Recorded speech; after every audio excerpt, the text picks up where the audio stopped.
Well, good morning, everybody. Hello, everybody in Sault Ste. Marie, Northern Ontario, and around the world. God bless you. I am Sonstar, and you are a success achievement-oriented being. You've been created in the image of an awesome, almighty God. I count it a tremendous honor to have been invited to be a part of the Black History Month celebrations going on in Sault Ste. Marie, Ontario. As I have told my good brother whom I've just met, Gabriel Araba, I have been totally fascinated to know that there is an African diaspora community growing in the area of Sault Ste. Marie, made up of Africans from various parts of Africa as well as Caribbean folk. When I heard this, I was totally I was totally fascinated because as a young man in the arts and entertainment world, I passed through Sault Ste. Marie and a lot of those northern territories when I was about 17 years old, actually. And at that time, I never saw one Black person, not one person of African descent. So to know that, how the world is growing and how, cultures and various races and nations of people are moving out and interacting with each other, I see the hand of God's divine purpose in all of this. So again, I am thankful for the opportunity to have been invited. And of course, this is what I will share with you today is going to be more of an introduction than anything. I was born in the island of Barbados, and my mother was from St. Lucia, which became a French colony back in the days, of European colonization of the quote unquote New World. And so the Caribbean is just really an amazing place because it's been impacted by so many different cultures. From the Europeans, of course, we have French, English, Dutch, Portuguese, Spanish across the Caribbean.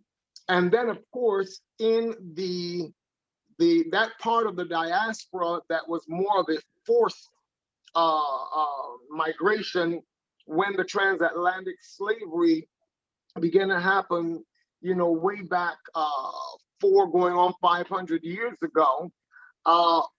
It impacted the Caribbean in so many different ways. For example, music, like it's such an eclectic mix of music in the Caribbean. And as a young boy growing up there, all of those different sounds really helped to shape my own paradigm where music and creativity is concerned, because part of what I do is very much musical, very much artistic, and so on. But then, of course, now there's the food. Like, to me, the food coming out of the Caribbean is probably one of the most unique cuisines anywhere. And I'm not just saying that simply because, I am originally a Caribbean man. I'm not getting paid for advertising Caribbean food. But it's so interesting. And again, that's because of the impact of so many different cultures. I forgot the Indians, by the way, the Indians of East India that came in, and, we became called the West Indies by the European. So there's so much that has gone into that mix and has really created the type of flavor in the culture that is diverse. It is unique even from island to island. Of course, we have a lot of similarities and common things because so much of that came from the predominant culture of the Africans who were brought originally to be slave labor. But I believe that God, in the midst of it, I don't think that God was the one responsible for the slave trade, but in that, and I'll share something with you in a moment that will cause this to make a whole lot more sense. But in it, I believe God said, you know what, just like when Joseph was sold by his brothers into Egypt, but they didn't know that God had a purpose way beyond what they could see. And that purpose was that one day Joseph, this young man, who was thrown into a pit, rejected by all of his brothers, and then ultimately sold as a slave because they came upon the decision, well, let's not kill him because we don't want to have his blood on our hands before God going down through our generations. So let's just sell him and tell his father that he died, an animal killed him, whatever. And you know, their intent was so full of hatred and murder that they didn't even, at that time, they weren't even thinking about how it would break Jacob's heart. It's funny because today in our world, it would almost seem to me that even African people, some that live on the continent, with all of my trips and travels through Africa, and I was just telling Pastor Gabriel that I actually spent the last 7.5 years in Kenya, because I'm now married to a Kenyan woman. I spent 7.5 years there, and it shocked me to realize that some, even on the continent, almost would think that Egypt is in the Middle East somewhere and not North Africa, the way that the media presents all of this. So this is a vast subject, a subject that would take so much more time than we have today to really do it justice. But what I'm going to seek to do is to give a little bit of an introduction to an experience, or through an experience that I have had personally. I came from Barbados at age 16 to join my parents in Toronto, Canada in 1972. So the mathematicians just figured out my age. Okay. Yes. So I came to Toronto, and it's interesting that as a young boy, I did not realize the extent to which my mind was locked in a colonial vice grip. And I would come to find out that colonization is not merely about, you know, living within the parameters of a particular geographical region that was colonized by obviously a stronger nation or a stronger people of greater economic power or military might or whatever the case may be. But colonization is actually something that takes a hold of the mind, so that even when you go beyond the parameters of that geographical region, it doesn't matter where you go, you still think with a colonial mentality because your mind hasn't been imprisoned. I think for me, one of the greatest historical references to this is found in the book of Daniel, Daniel chapter 1. We see when Babylon, you know, being one of the first world ruling empires, rose, and in the time of Nebuchadnezzar, they went and they conquered Judah, and they took the intelligentsia from Judah back to Babylon to serve the interests of the empire. And one of the first things they went about to do is a three-pronged methodology of colonization. Number one, they changed their names.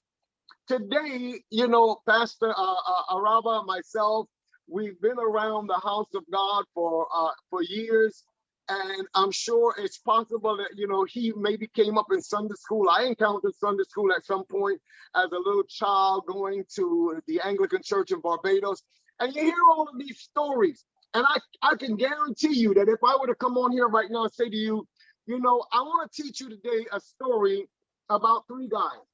Their names are Hananiah, Mishael, and Azariah. You're going to be like, so who are they? But if I say we're talking about Shadrach, Meshach, and Abednego, everybody knows who we're talking about. But that's not their original names. That's their Babylonian names. And there's so much that goes into a name, because a name is supposed to speak and denote character, purpose, and destiny. In the Bible, when people were named, even today in Africa, you know, in order to keep the society embedded and interconnected, you will find that many times a girl will be named after her grandmother, or a boy will bear the grandfather's name to carry on that lineage. And so there was always purpose in naming people in the Eastern world, in the Oriental world, as opposed to the Occidental world. Many times in the West, we give a name because we think it sounds nice, but there's no real purpose behind it. In the Eastern world, there's an understanding that a name denotes purpose, destiny, character.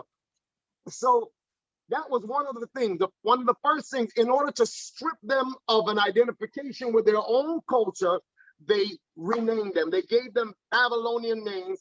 Then, of course, it says they went about now to teach them the tongue and the learning of the Babylonians. Well, this has happened in history for years and years, but we never stop to really think about the impact over a certain amount of generations on that, because a part of a people's purpose and destiny in the world also is wrapped up in language. I mean, let's face it, language is how we communicate. I'm speaking to you in a language right now.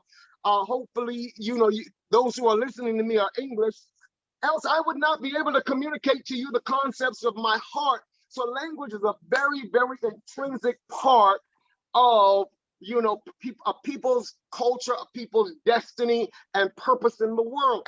But just to show you what can happen, it doesn't matter when your mind is colonized. It doesn't matter where you go in the world. You are still thinking out of the agenda of someone else, which means, in fact, that your purpose and your destiny is being neglected. It is being put by the wayside. And so when we look at the issue of Africa and Africans in the diaspora and the Atlantic slave trade and all of this, it took me a while to really understand that there was a true worth, not only a worth in us as a people of color or Black people in the world, but to know that we actually have something that can impact the rest of the world, including Europe, for something positive that will bring about a positive outcome. And more so, God took me on a journey, and it began for me around the late 80s.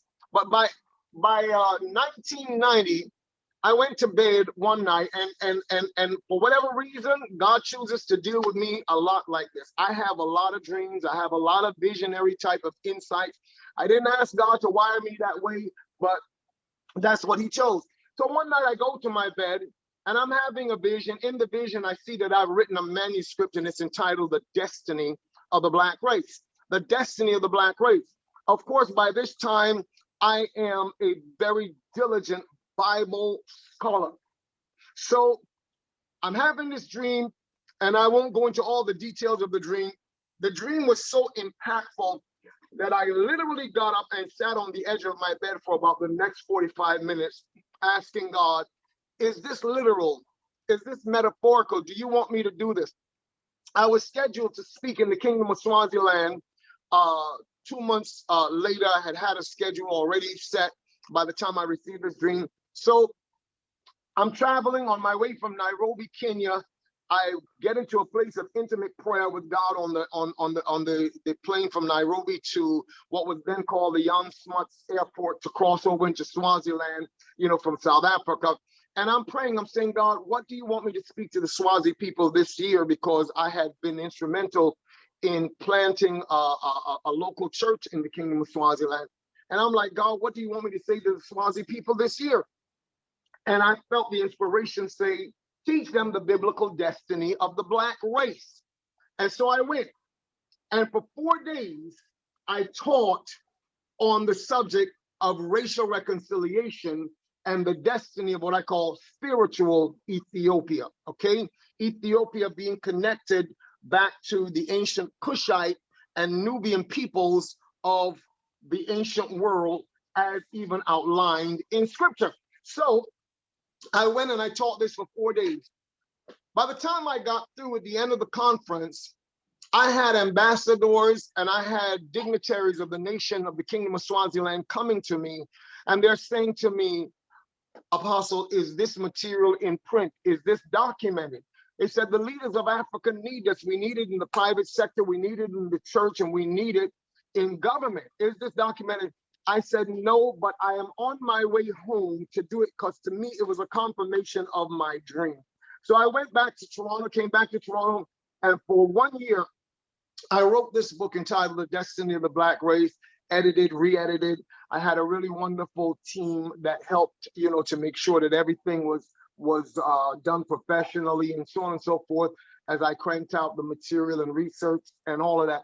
And I would say to you that what makes this book unique from a host of African heritage books that began to really come on the scene during that particular time, as again, people of African diaspora, be very Africans who, who came for economic opportunities, or Caribbean people, or whatever that, were brought to the West, or Africans of the diaspora through the slave trade in America, because the struggle of blacks coming out of slavery, coming through Jim Crow era, and all of that stuff. Begin to realize, at that time, that there was this great thrust, a great push happening, where people wanted to now understand or re-understand their roots in Africa. We were living out of Europeanism and being told for so many years that we were not really worth anything. We were third class, third world, all the rest of it. And so we found ourselves going through that and wanting to reconnect, to understand who we were. What is my purpose in the world at that point in time? So what makes my book unique is that the Bible is my #1 source book for African history, African contemporary socialization and purpose, and may I go even a step further, for Africans' prophetic destiny in the world. Why are we here? Who are we? So when I began this book, all of a sudden, I found myself getting thrust into a series of dreams when I would go to bed, and I will only share one more of them with you right now. So I went to bed one night as I'm in the midst of writing and giving birth to this subject material. I went to bed, and all of a sudden one night, I find myself, I'm standing in the Garden of Eden. I'm standing in Eden before the garden was the garden. The garden is about to be populated, so to speak. And I'm standing there, and the Spirit of God spoke to me, and he said these words.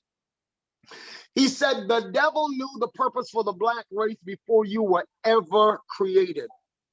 The devil knew the purpose for the black race before you were ever created. Okay, so are you telling me that there was a purpose that heaven already outlined for people who are called blacks in the world before we were created? Are you telling me that before there was ever such a person as Adam the male and Adam the female here in Africa called Eve, after the fall, the Bible says in Genesis 5, and he called their name Adam. Adam ultimately, for the first time, saw a distinction between him and his wife, and he called her name Eve. That was not the name that they were given in the beginning. Genesis 5, verse 1 through about verse 3. These are the generations of Adam in the day in which God created him, male and female created he them, and called their name Adam. All right, moving right along. So at that point in time, you're trying to tell me that before there was this entity called Adam, the male, and then the female, that there was a purpose already revealed for a race of people who were to come out of that people. God continues and he says this to me. He said the devil knew the purpose for the black race before you were created. Then he said, and he fears you. Why would the devil fear some African people? Black people who all over the world have been treated so poorly over the past couple of thousand years. Why? He says, because in the day of the intensification of spiritual warfare, God says, I will call for the thick incense of praise, worship, and intercession, and Africa will rise to provide prayer cover for the move of my spirit among the nation.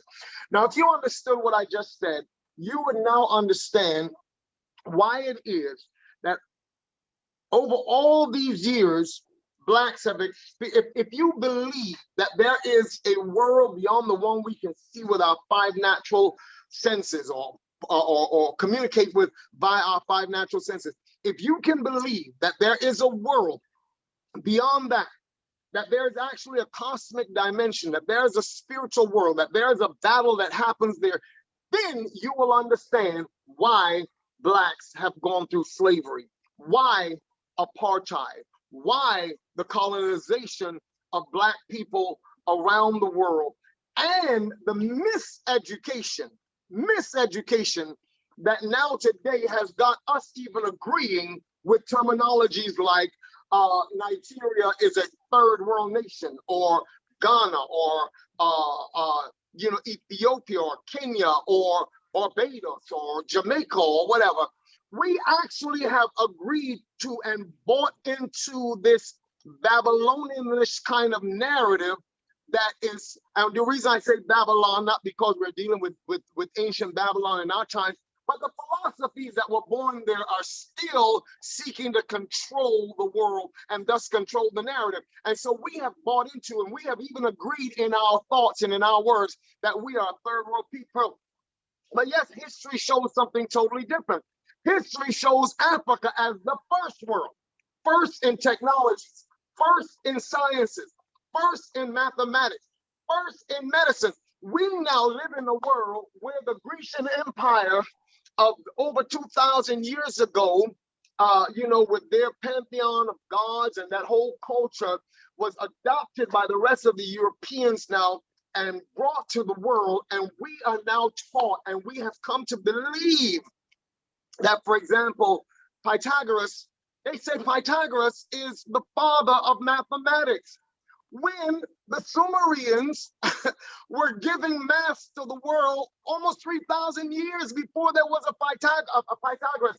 Or, for example, we are told that Hippocrates is the father of medicine, and doctors today, not only in the Western world, but around the world, before they can actually be fully licensed, they take what is called the Hippocratic Oath, coming from the name Hippocrates, because Hippocrates is the father of medicine.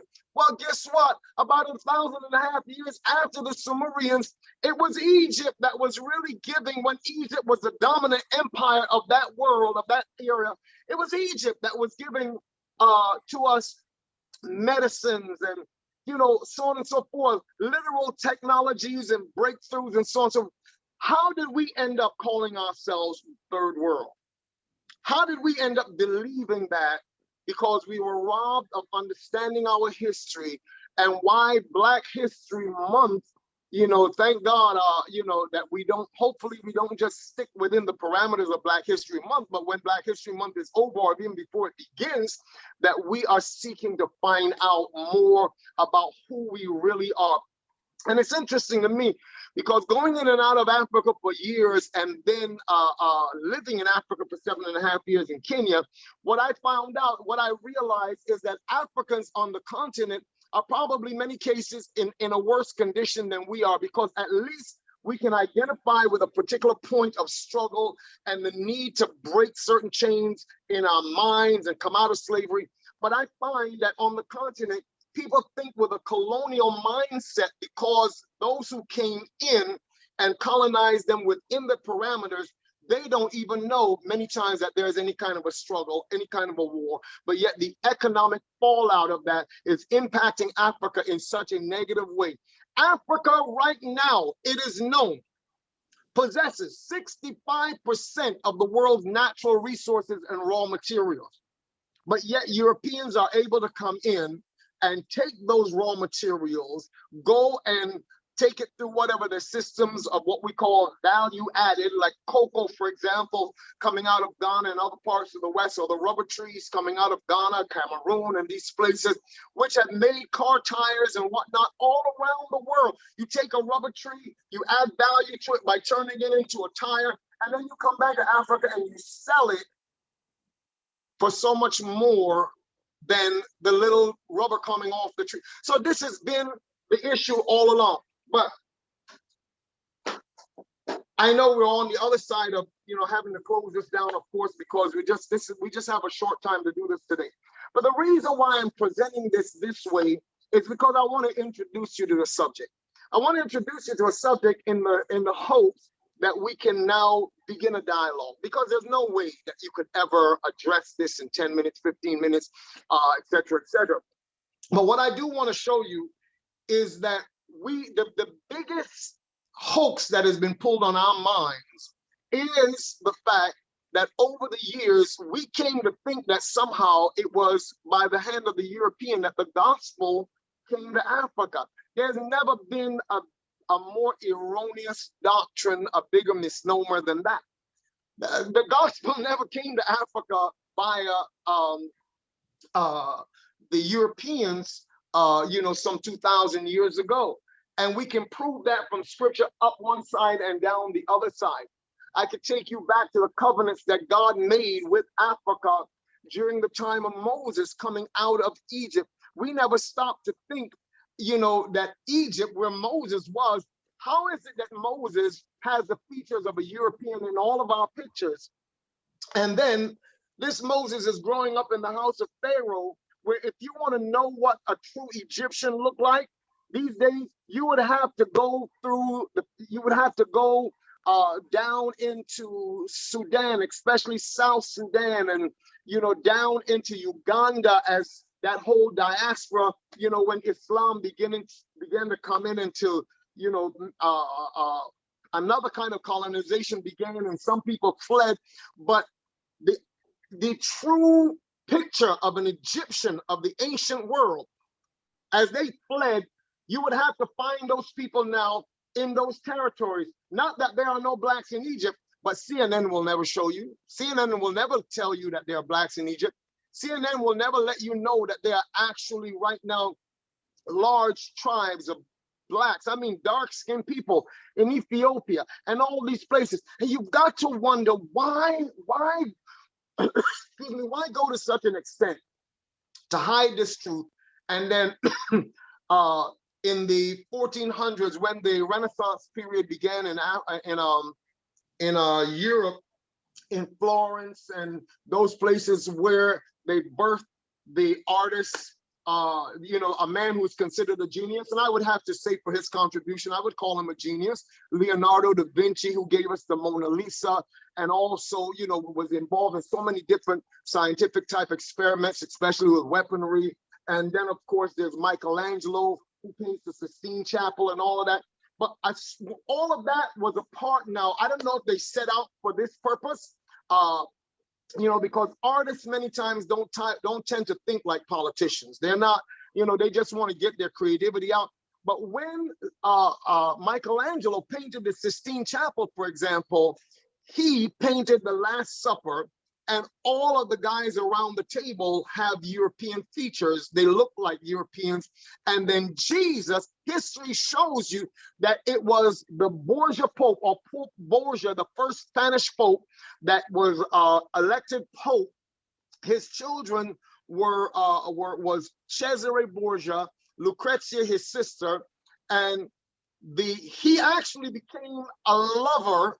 Are you ready for this? To the artist Michelangelo. They actually had that kind of relationship. And so when they wanted to paint the image or the portrait of who Jesus is or what he looks like, Cesare Borgia was the model that has perpetuated this image all around the world of this is what Jesus. But have you stopped to ask yourself, how would Leonardo da Vinci or Michelangelo or any of the European artists, how would they know what Jesus looked like? They never met Jesus. They never met anybody that met Jesus, that met somebody that knew Jesus, that knew somebody, generations going back. How would they then come up with this image? So it's been a whole other mess. But here's why I believe that God is now bringing us to that place of understanding. Because we as a people, this is what God has been showing me over the years, we as a people are more equipped to bring about racial reconciliation than any other racial strain. What has happened to us in the past can only either produce one of two things: great bitterness or great compassion. And my word to the house of God, to the body of Christ, to the church of Jesus Christ, term it however you will. God said this, listen carefully, and I will close with this. God said this. He said, the devil knew the purpose for the black race before you were created, and he fears you. Something somehow was revealed in heaven concerning blacks as a race of people. He said he fears you. Why? Because in the day of the intensification of spiritual warfare, God said, I'm going to call for the thick incense of praise, worship, and intercession. And Africa will rise to provide prayer cover for the move of my spirit among the nations. Among the nations. This is why, as I said, colonialism happened to us. It's more of a cosmic battle than we realize, or, you know, sometimes even us as certain intellectuals may even want to consider. But do you have a better reason to show me? Do you have a better reason? Fact is that we hold within our hands the power for the greatest compassion that the world has ever seen. Like I said, we could either become really, really bitter, or we could become better. And we could, you know, from position of, you know, just like when Christ went to the cross, the Bible said he was touched with the feeling of our infirmities. We should understand oppression better than anybody else. And it should alert us to understand that we have the greatest capacity for compassion than anybody else. I always tell people I believe that everyone should be able to identify with the cross. Why? Because everyone can identify with pain. All of us have gone through some pain, some rejection at some point. Even the Queen of England, who holds a personal purse of $22 billion and doesn't even have to spend a cent because the government still provides for the administration of Buckingham Palace as a part of their national budget.